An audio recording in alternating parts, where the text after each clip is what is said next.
জনতা স্বৈরাচারী এরশাদ বিরোধী আন্দোলনের সর্বোচ্চ ত্যাগ স্বীকার করতে প্রস্তুত হয় এবং বেগম জিয়ার ভেতরে ভেতরে জনতার মাঝে আপোষহীন নেত্রীরূপে প্রতিষ্ঠিত হন।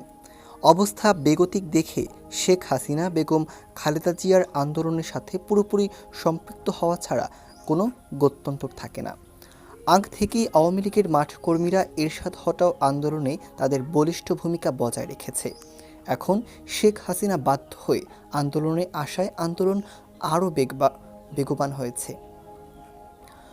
জননেত্রী শেখ হাসিনা এবং দেশনেত্রী খালেদা জিয়া দুই নেত্রীর আন্দোলন প্রসঙ্গে বৈঠক হলো। আন্দোলন আরও তুঙ্গে উঠল। দুর্বার গণ আন্দোলন চলতে থাকলো। স্বৈরাচার সামরিক একনায়ক জেনারেল এরশাদ কারফিউ জারি করল। সেনাবাহিনীকে জনগণের বিপক্ষে রাস্তায় নামালো, কিন্তু জনগণকে দমানো গেল না।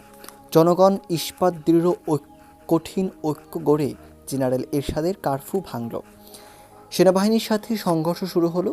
সারা দেশে স্ফুলিঙ্গের মতো আন্দোলনের আগুন ছড়িয়ে পড়ল। ছাত্র, যুবক আর জনতার আন্দোলনের মুখে বিশ্ববিহায়া স্বৈরাচারী এরশাদের সকল কৌশল আর শক্তি পরাস্ত হতে থাকলো।